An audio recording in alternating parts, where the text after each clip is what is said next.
હળવદ પોલીસે શંકાના આધારે એક શખ્સને ઢોર માર માર્યાનો પરિવારજનોએ આક્ષેપ કર્યો। શક્તિનગરના શખ્સે દારૂની હેરફેર કરતો હોવાના શંકાના આધારે પીએસઆઈ પનારાએ બહેરમીથી માર માર્યો છે તેવું પરિવારજનોનું કહેવું છે। પોલીસે ઢોર મારતા શખ્સની તબિયત લથડી, જેથી તેને તાત્કાલિક સારવાર અર્થે હોસ્પિટલે ખસેડવામાં આવ્યો।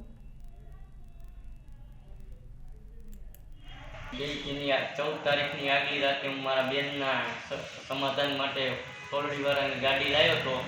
સોરડીવાળાની ગાડી લાવ્યો એટલે બીજો દી કોકે એવું કીધું કે ગળુએ 200 પેટી દારૂનું કટિંગ કર્યું છે। પછી બીજો દી પનારા સાહેબને એનો સ્ટાફ આવ્યો, આવીને 7:30 8ના ગાળામાં હું હતો એટલે અહીંયાથી મને લઈ ગયા। લઈ જઈને પોલીસ સ્ટેશન લાવી અને ઊંધો ઉવારી અને 25 પટા પગના તરિયામાં માર્યા અને બીજા બધા હાથોરમાં ને વાહામાં ને બધે મારી અને મને કીધું કે માલ કહી દે। મેં કીધું હવે મારી પાસે કંઈ માલ કે કંઈ હેડ નહીં અને મેં કટિંગ નથી કર્યું। પછી ઈવડેએ મને એમ કીધું તો કે ઇનામ નહીં તને જવા દીધો, તને દારૂ પીધેલાના કેસમાં કેસ કરવો જોઈશે। પછી ઈવડેએ કીધું તો થોડોક દારૂ પી લે। પછી મને ઈવડેએ દારૂ દીધો એટલે મેં પી લીધો।